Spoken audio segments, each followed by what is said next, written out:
Hello, everyone. Welcome back to Voices of Wisdom. I am so excited that I get to be your host. I get to host some of the most awesomest, wonderfulest, amazingest. I've got you also on my phone, and it just screamed at me to tell me that I'm talking. And today I have a very special guest for you. It is Brandi Khan, and I am so excited about this topic. This is something that I have been mystified with and just interested in for such a long time. And Brandi is so incredibly grounded in her wisdom and the information that she is able to give to you through things like your natal chart, through astrology. And she is so helpful because it's like, oh, I just need a guidepost. I need an understanding of where I'm going and what I'm doing. And she's able to deliver that easily, concisely, and she's able to do it in a way that really speaks to our soul. So I'm gonna just have you all welcome, big round of applause, big welcome for Brandi Khan. Hi, Hi, Kira. Brandi. It's so good to see you. Well, it's great to be here today. Thank you so much for having me and allowing this opportunity. Yeah, absolutely. It is my pleasure. It's my honor. You have been a part of the As You Wish publishing family for a long time, and this is actually the first time that we have seen each other and I talked to know. each other in person. So, well, ish, in person ish. So thank you for trusting me with your words. This is When Angels Speak. You were in this book, Yes. and there's just so much good stuff that you have to offer. So tell us a little bit about yourself, and let's get going with it. Right. Okay. I am a full-time mom, homeschooling mom, 4 children. Oh, bless you. Bless your heart. Yes, and they're all homeschooled and they're all here at home with me, so that's my primary focus. But as I share my story today, you'll learn that I also a few years ago got into studying about mediumship. So I am also a medium, working as a medium and an astrologer as well. I've just recently, at the last couple of years, began to study astrology as well. And as far as healing modalities, this all began with Reiki. This all began when I started studying Reiki and apprenticed to be a Reiki master. And then from there, everything just kind of fell into place. So that's who I am.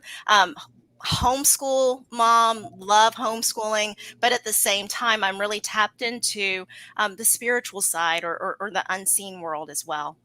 Yeah, that's so, and I think that a lot of people, and if you're listening or watching, please feel free to comment, tell us who you are, and any questions that you have about astrology or anything like that. Brandi is open into answering questions as we kind of go along. Any comments you have, please do so. I'd love to hear from you. And so, first of all, what is a natal chart? What is that? So, a natal chart, it's basically like a snapshot of the heavens at the moment that you were born. So, the minute that you were born, the sun was in a particular location, the moon was in a particular location, and so were the rest of the planets. Now, depending upon where they were located and where they were situated in relationship to each other, you come in with a certain set of personality characteristics, strengths like gifts and abilities, challenges that you may face, and a certain set of life lessons. Okay. And the reason why it's so important to look into the natal chart is because it's basically like a blueprint of the soul. Okay. And it can show the best path of evolution for you in this lifetime for your soul. Okay. And what we want to remember with the natal chart is that it can give you a tremendous amount of self understanding and self appreciation. So, let's say, for example, that you have it within your natal chart to be a wonderful communicator or a very talented artist or this fabulous musician, right? That's within your natal chart. That potential is there, but it's up to you to put in the work to bring that potential to fruition. So remember that the natal chart shows the potential for this particular lifetime, this particular incarnation. We've got to put the work behind it. Yeah, that's that's very true. Yeah, Right. mine. I am a Taurus. I've got a lot of Gemini in my chart, and I could definitely. tell. Yeah, Gemini's the communicator. I could tell. I could tell that there was some Gemini there. Yes. Yeah. And I, but what's interesting is that I've had friends who are Geminis, and I'm like, no, we're not friends. Because I'm primarily a Taurus, and there's definitely I feel a disconnect, even though I feel the action of Gemini within me. So I I've used it as a tool of judgment, Brandi. Let's just be Yeah. Well, be honest. it's so unbelievable that you mentioned that, because up until a few years ago, I didn't know that one of my big threes was also Gemini. I'm Gemini rising. Oh, wow. So that's when I really learned more about myself through this Gemini aspect. Like, so if you notice right now, I'm using my hands to talk. That's something that people with strong Gemini, we either speak really fast or we gesture a lot when we talk. And there's this whole thing with chit chat. Let's share information. Let's bounce ideas off each other. Let's network, right? So, Right. I love Gemini for that. Yeah, yeah. So how did you come to learn astrology? Okay, so yeah, before I get into why I love astrology, I'll share a little bit about my story of how I came here. So I grew up in Mississippi in a very conservative environment, right? And the religion that I grew up in was very restrictive for me as a sensitive child. And I refer to myself as a sensitive child because I was very in tune with the unseen world, with energy. And I didn't realize what that was, what that sensitivity was at the time, but that was very much me. And the religion that I grew up in taught that anything dealing with the unseen or with energy could potentially be demonic, correct? So, what I did, It was the devil in Virginia. yes, yes.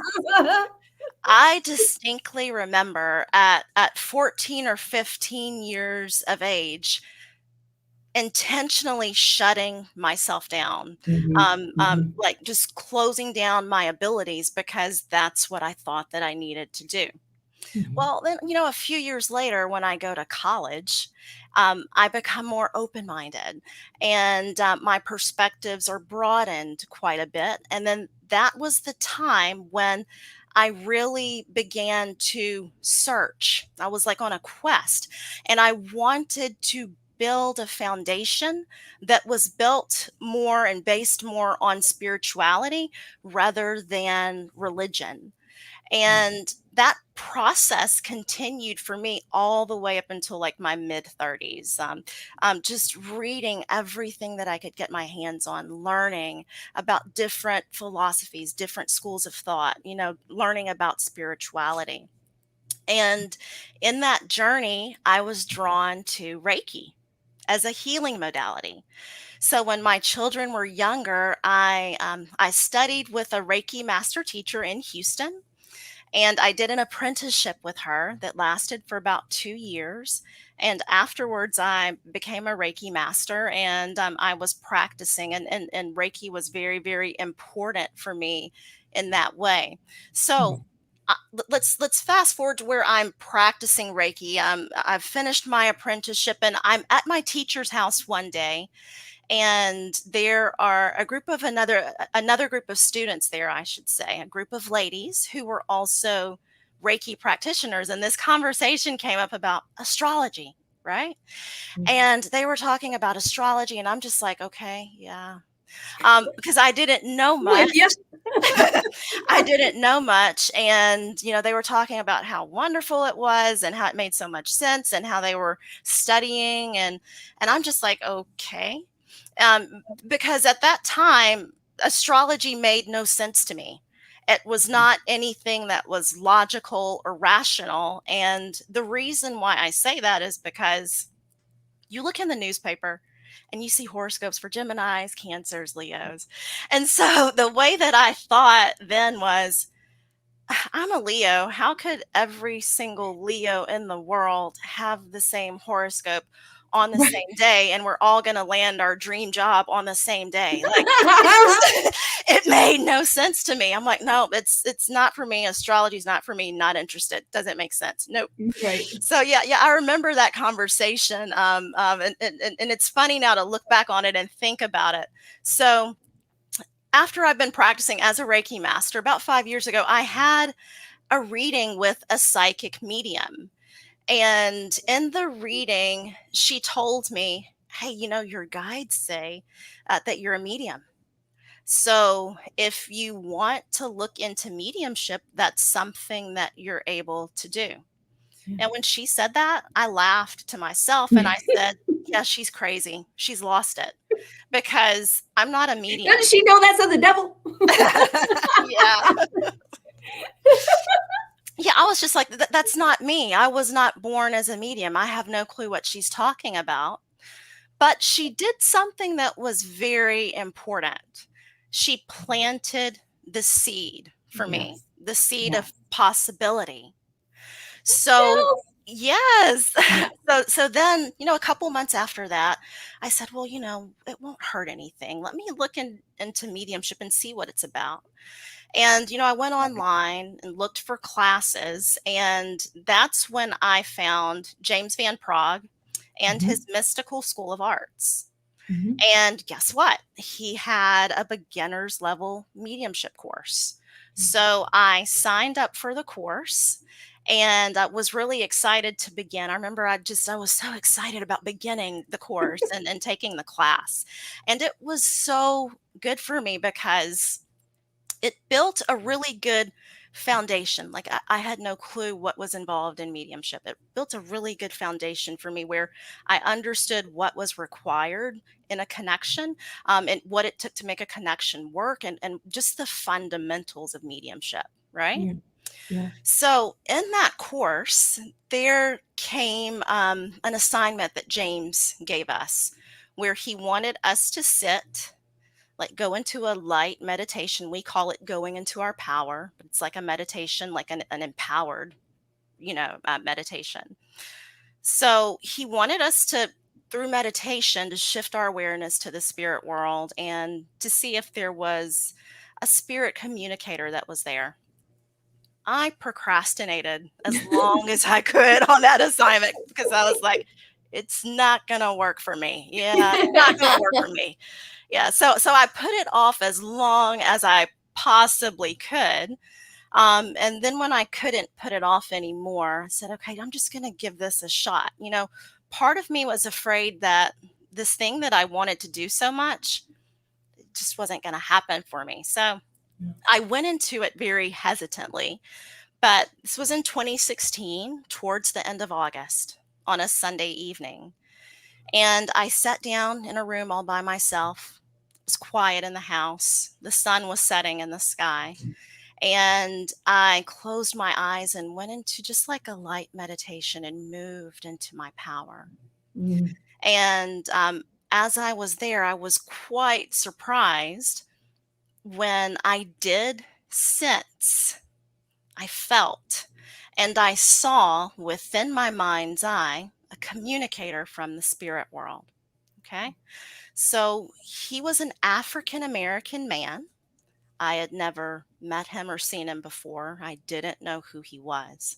And I know he sensed my disbelief and my hesitancy. So right away, he identified himself and he said, my name is Earl. I know your father. I'm like, Oh, okay. wow. Yeah.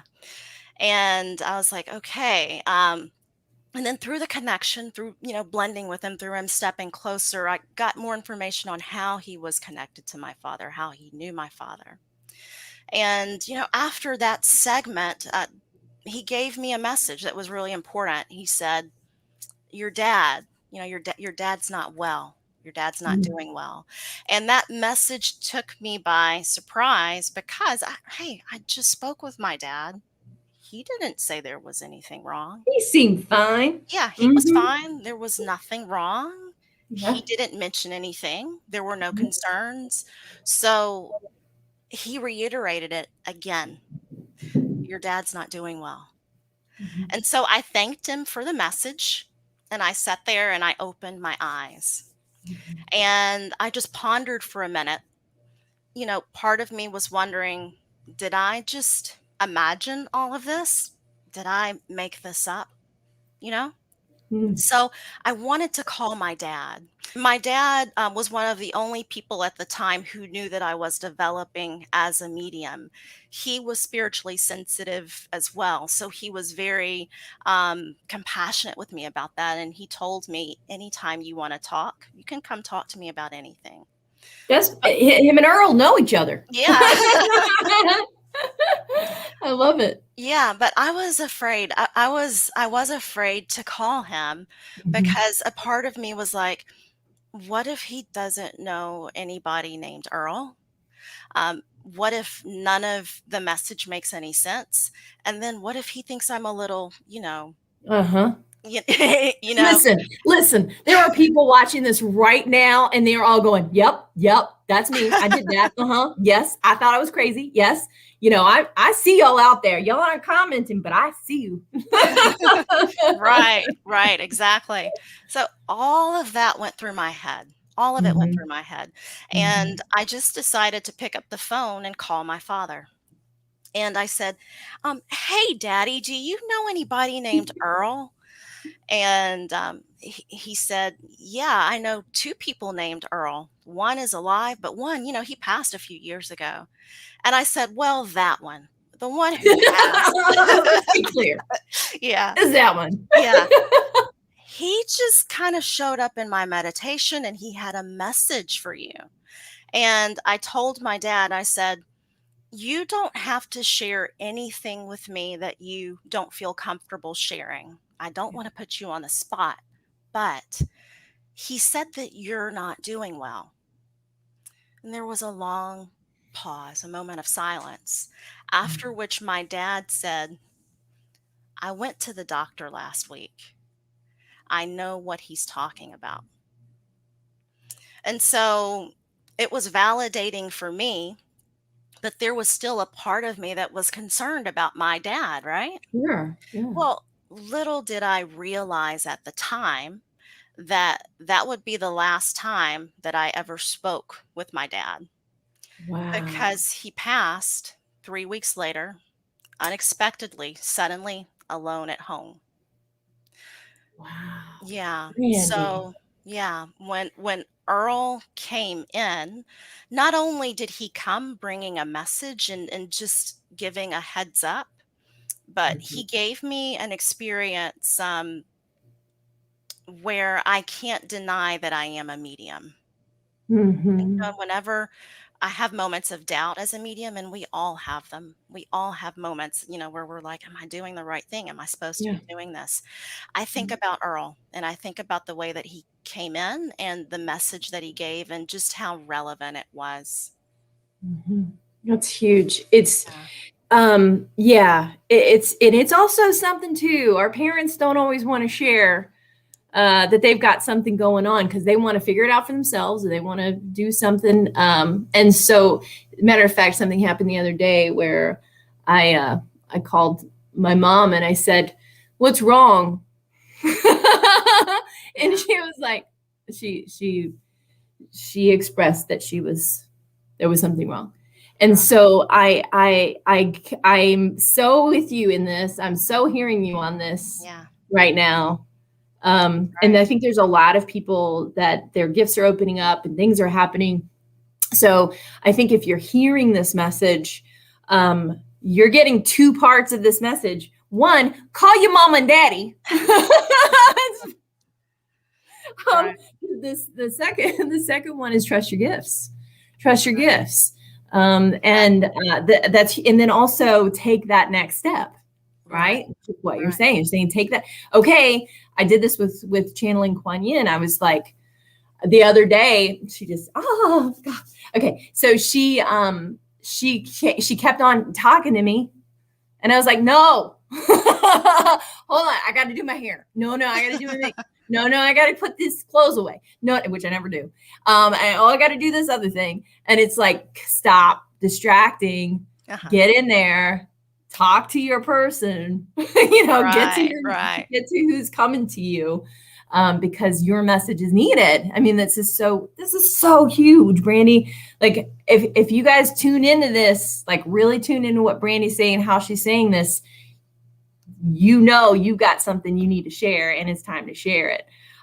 Rena's my hair standing up. How true. You guys are awesome, beautifully explained. Like thank you for doing this with us, Brandi. I greatly appreciate it. Yeah. So and with if I can add one more thing. Yes, please. It's really interesting though, like after the passing of my father, after he passed to spirit, it was as if my mediumship abilities ramped up. Yeah. Everything accelerated with him over there in the spirit world. And I knew that I felt him as a helper and as a guide. At times I still feel him there, but all of a sudden everything really ramped up for me. So I continued to develop as a medium after he passed. And it was about a year later, and John Edward, I don't know if you remember John. Okay, yeah, fabulous, wonderful psychic medium that had the TV show Crossing Over.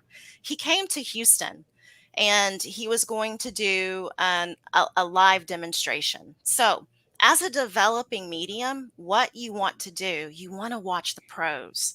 You want to watch the people like who are awesome at it, because you learn so much from them. So I decided to go to Houston and see his live dem. Okay. So there were about 1,000 people in the room, and he's on stage. And before he begins his demonstration, he tells everyone in the audience, as a psychic medium, I don't go to other psychic mediums for readings. Right. However, there is an astrologer in Australia that I consult, and her name is Maggie Kerr. Right. Now, remember, I wasn't drawn towards astrology, but I knew that I needed to write down her name. And I knew that I needed to schedule a session, which was what I did. I had a session with her about 6 months later. Okay. And at the beginning of the session, she said, okay, my dear, this is how we're going to do this today. I'm going to do things differently than I normally do with my clients.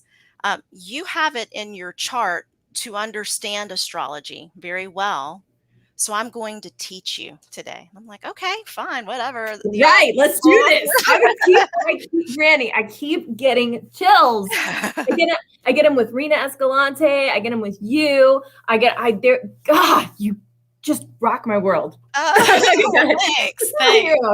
Yeah. So when she started my natal chart, remember, I'm already a skeptic, with astrology. And she showed me my chart, and she knew nothing about me. And she said, so do you have 4 children? And I'm like, yeah, I have 4 children. And she said, well, the way that I knew that, you look here in the 5th house. The 5th house is the house of creativity, and children show up a lot of times in the house of creativity. There were 4 planets there for me. I'm like, what? Oh my gosh, are you serious? It was there. And then, your house was full, is what? 4 planets, 4 Which kids, house was the one where mom was kind of tired? Like, is there a... that's the 4th house of home and family. And I had 3 planets. I have 3 planets there. Yeah. 2 of the planets in the house of home and family together, Mercury and Saturn, they can manifest as teaching and learning at home. Oh, wow. Yeah. So homeschooling mom. Basically, you looked at my chart, and there's homeschooling mom with 4 kids, between the 4th and the 5th house. So home, family, and kids. I've got 8 planets there. So that's where a lot of my life energy goes, is down there with home, family, and the kids. And it was wonderful to see that, because growing up, I said, I'm going to be a doctor. I always knew I was going to be a doctor. I wanted to have a career. I wanted, to be a professional woman. I did not want to be at home. That never even crossed my mind, right? I always assumed that I would be working. So when I had my first son, my first child, and, up until the time I had him, I was planning on, daycare, and then I'll go about, doing what I want and accomplishing my goals. No, when I held him in my arms, that was all out the window. It was gone. And I knew that I was supposed to be home with him, and raising him as mom. I did not know how or where that came from, but I just felt it. So I trusted it. However, through the years as homeschooling mom, there have been moments, I've got 4 kids and everything's busy and chaotic. There have been moments where I sat and questioned myself, did I do the right thing? Did I make the right decision? What would have happened if? I wonder what life would have been like if. And in those moments, where I was wondering about if whether or not I made the right decision, I was not fully present for my children, right? Mm. And so seeing my natal chart, seeing all of the energy around home and family was extremely powerful and validating for me, because I knew in that moment I am where I am doing exactly what I need to be doing. And there's no need to wonder about, did I make the right decision? Did I make the right choice? Yes. In the blueprint of my soul, I followed that. Yeah. Just I know we're on a bit of a schedule, but I want just hello from Pennsylvania. Hi, Kathy. Are you taking questions? We are taking questions. If we can get to them, we will definitely do that. As far as astrology goes, there is a term cardinal, not the bird, but tasks we need to overcome, things we need to work on. I have 8 of them, 8 of these tasks. I'm still not clear on the meaning. Can you explain that? Okay, like as far as cardinal, so we've got cardinal energy, we've got, and with that, that's usually people with a lot of cardinal placements within their natal charts. They tend to be really strong leaders or initiators, and they're very action oriented as far as setting goals and that type of thing. So, what I would recommend, and I wish I could see the rest of her chart. It's kind of hard to answer when I don't know the exact placements, but there's a lot of energy within the chart for setting goals and achieving them and leading, being a strong leader, one who kind of the leader of the team is what I want to say with that. Okay, perfect. Perfect. Yeah, I mean, you definitely get tasked with a lot of things when you're the leader. Right. A lot more than people realize, I think. Yeah. So let's see. Okay, got it. So what do you feel is the most valuable thing you've learned from With doing astrology? astrology, by Mhm. far, the most important thing that I have learned is there's never a need to judge anyone. There's no need for judgment. Each person is doing what they feel is best for them at the time. And many times they are following their own calling, or the blueprint of the soul, even if we don't understand it at the time. So, for example, I'll tell you about, like, the culture wars sometimes between working moms and stay at home moms, right? So, there may be working moms that may not value what stay-at-home moms do. And then there's some stay-at-home moms that may judge working moms, thinking, well, she doesn't give all her energy to her family. She neglects her family. Hey, there's never a need for that. There's never any need for that. Because each woman that makes that decision, it's a personal decision, and she's following her own path, her own soul's calling, soul's path, everything. So, like a couple weeks ago, I had a client, and she's a mom, she has a child, but I saw that there was a placement in her 10th house, the house of career, where most of her energy and focus was going to go towards work and being outside of the home, right? So that was what she was supposed to do. That's what she's supposed to do. Versus me, like somebody with a lot of planetary energy down around home, family, children, right? So Mhm. there's never a need to look down on anyone or judge, because we're all following our path. And one other client I'll tell you about, young lady. I was doing her chart, and as I was preparing it, I was a little worried because down in the house of children it didn't look as if there was going to be a lot of time and energy and focus for children. And I didn't know anything about her, but I was worried that maybe she wants kids. Oh no, that type of thing. So I don't know how that's going to work. But the next day during our session, I asked her, I said, well, do you want children? And she said, absolutely not. I don't want children. I've never wanted children. And I said, well, that's kind of what I see like within your natal chart. It looks like your time and energy and focus will go towards other areas of life. And she said, you've just given me such a feeling of relief because Yeah. so many people have tried to make me feel like there's something wrong with me because I don't want to have children. And I never knew if there was something wrong with me and if I should want children when I don't. And I told her, no, you got to follow what you feel. You got to follow your soul's plan, your soul's path. There's no need to judge. Yeah, I don't have children. We won't have children. And there was definitely a time where I felt that same way. Like I'm not doing what I'm supposed to do. I'm going to miss something. Or people were every question I got till I turned 40 was, "You having kids? You having kids? Are you gonna have kids? Yeah. How about kids?" And I'm like, "How about no?" How about all the kids? I'll just have all of the kids because they're going to come to Auntie Kira's house and they're going to be loved and thought that they're the most amazing, beautiful, creative, inspired, intelligent little beings on the planet. And then y'all go back home. Bye. Right. So thank you. That on behalf of all non-children women, thank you for that. You're welcome. So Kathy says, I have a lot of energy, but don't know how to direct it to an appropriate cause or purpose. Oh, yeah.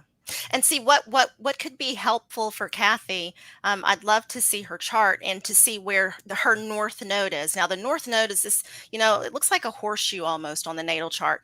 And the particular area of life where the north node falls, that's where a lot of your time and energy or focus is going to be channeled, like throughout your life. And that's where a lot of your lessons will be as well. So it would be interesting to know where her north node lies. Yeah. Like, does everybody want to have a session with Brandi? I'm like, I do. I want to have a session. Can you do readings for children too?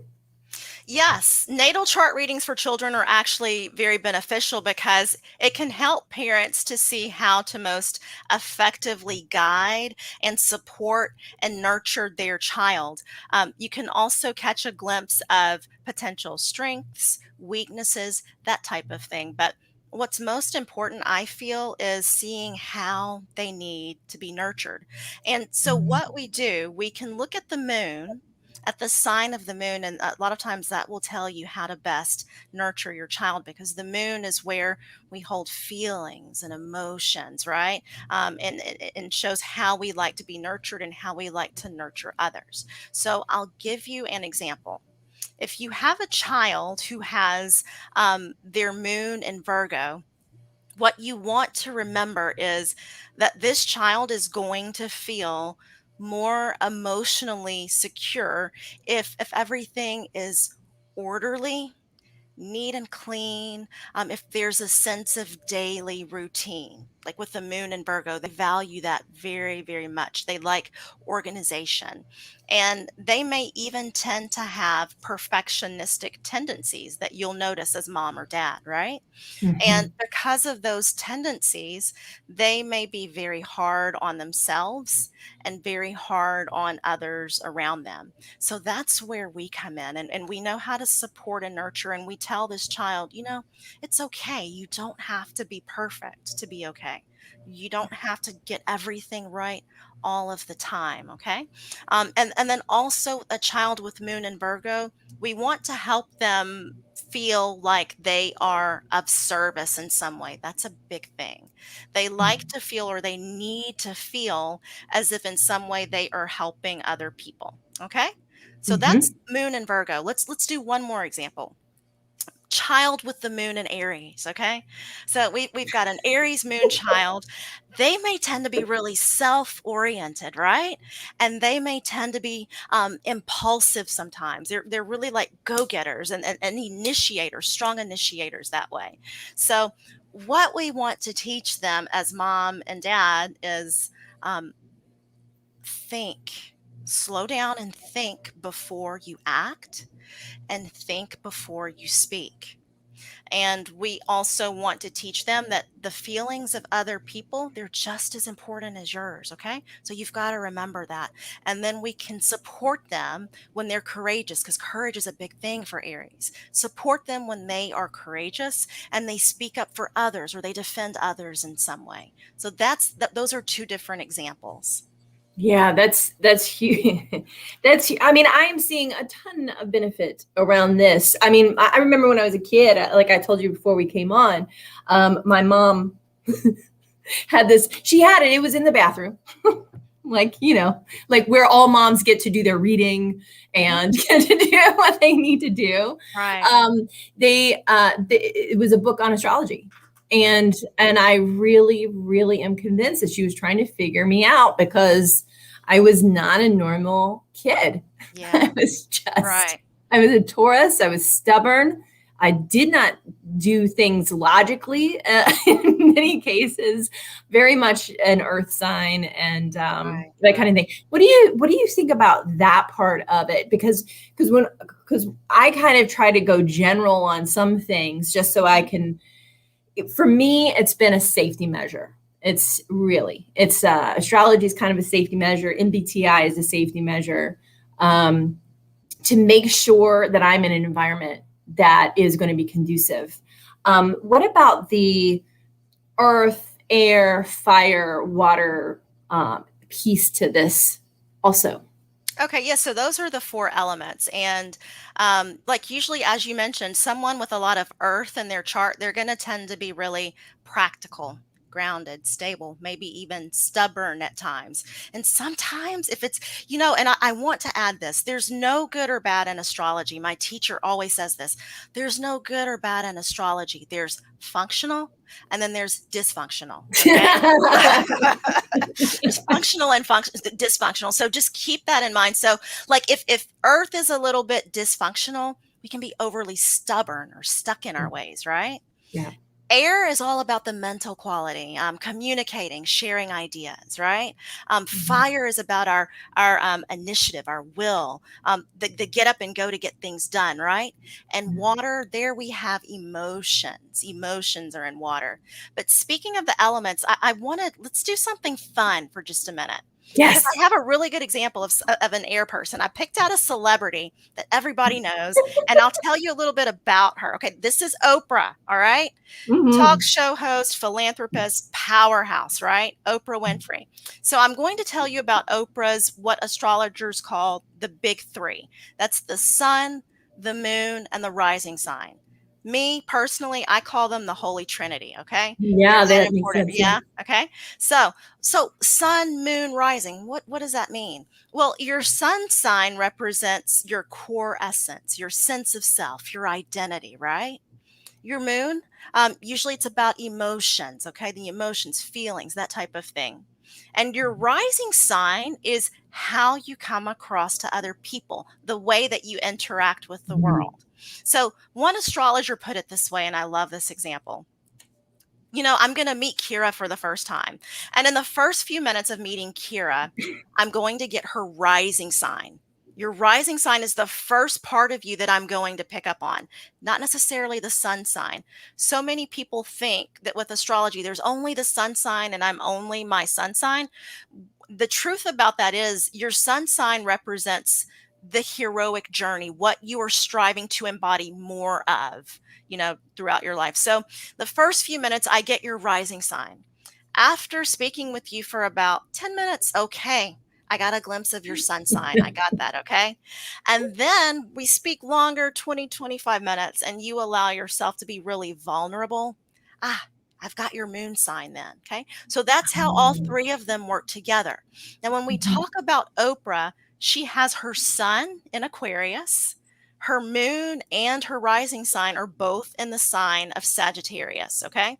Well, what does this mean for Oprah? Because of that Sagittarius rising, she likely approaches life with a sense of adventure and optimism. And there's this innate ability to inspire others and to uplift people, right? Now, with her sun in the air sign of Aquarius, remember, air is all about communication. That really gives this ability there as a communicator. And not only is she wanting to communicate, but she's wanting to do things that benefit many people at one time as Aquarius. Okay. A lot of times they're about the collective, people outside of my family. Let me help everyone. Okay. Now, with her moon in Sagittarius, there's likely the emotional need to be free to explore and expand, not only through learning and teaching, but also through developing her own personal philosophies, right? And we've seen that with her. Now, with Oprah, we know she was raised in Mississippi by her grandmother, right? When she was younger. Her grandmother was a very religious woman, and she would take her to church. Oprah learned to read at a very young age because she was reading the Bible, and she learned to recite scripture at a very young age. And she was so good at that, the people in church called her the little speaker, right? And then even as a middle school student, she said that she remembers wanting to be paid to talk. I want to be paid to talk. So you look at her natal chart. This is fabulous. Me too, Oprah. Yeah, this is absolutely fabulous. When you look at her natal chart, Mercury, which is the planet of communication, right? The planet of communication, the planet of sharing ideas and how I use my mind, how I use my mouth. Her Mercury is in her second house of money, literally So paid she knew. to talk. Yes. Yes. And then we take a look because usually within the natal chart, you want to see something 2 to 3 times, not just one aspect. So another aspect that she has that supports that when we look at her house of daily work, it's in the sign of Gemini, the talker, the communicator, the teacher.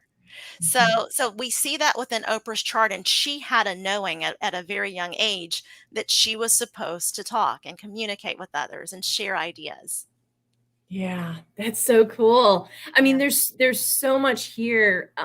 Brandi, how do people get in touch with you? Because they all need a session immediately. Yeah, they can go to my website, brandikhan.com, and you'll see the options there for a natal chart reading for an adult or for a child. It should all be there on the list of services. KHAN, right? KHAN, yes. All right, I'm putting it up on the screen. Awesome. I am just so excited. This is something that has been so interesting to me for so long. This is something, and I love that the element of mediumship is also involved because, as you're interpreting, I would think, I mean, how do you do your sessions when you do them? Do you do like the chart and do you do mediumship if it happens to come up, or do you do them separately? How do you normally do it? So like with mediumship, I usually, because with mediumship, when mediums read mediumistically, we're using the right side of our brain, our subconscious mind. Like with astrology, when I'm analyzing a natal chart, that's very, very rational and left brained. So I usually don't mix the two together. However, when I'm doing a session or talking to a client, I may have an intuitive or psychic insight about how a particular aspect has manifested in their life. But usually, because they require me to work in 2 different ways, I work with them separately. Okay, cool. This is so exciting. So tell me, so we've got your information up, brandikhan.com. So go out there, get signed up for your session. You need to know what's been going on in your life. And we've got other comments here. That's fascinating. There's just so many cool things happening here backstage. So brandikhan.com. And is there anything you'd like to leave our friends with? Any kind of final words, inspirations, understandings that you'd like them to walk away with?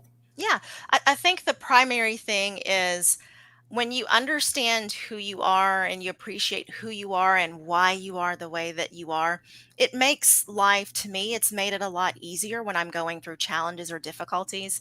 I'm a lot more lenient and compassionate with myself now that I've got more of a sense of understanding why, look, my moon's in Leo.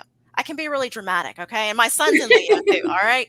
So I've become a lot more understanding of myself and the way that I react and in different circumstances. And I think that it's so important for each of us to know ourselves, to understand Mhm. ourselves, and then to treat ourselves with love and compassion. Yeah, agreed. Brandi, thank you so much for joining us today. I really appreciate you. I want you to stick with me and stay backstage because I got a whole bunch more questions asked. Great. But while I've got you, and everybody, please go out to brandicon.com. Learn from her, connect with her. She's also on Facebook. She does lots of other fun stuff as well. So there's lots of information available to you. I'm Kira Schaefer with Voices of Wisdom. And again, I want to thank those of you who have been supporting us along the way, who have been helping to raise voices, including Liz Donahue at Michigan Celebrate Your Life. Thank you so much for offering your space and your platform to help bring this wisdom to the world. I'm so grateful for you. You are my sister, and I love you. Mwah! Bye, everybody. I hope you have a beautiful day. Take care. Get your natal chart read. Get some mediumship going. Get your own mediumship going. Start talking to those people. Start allowing yourself to open up to the divine. There is so many gifts there for you. All right. Talk to you later. Bye.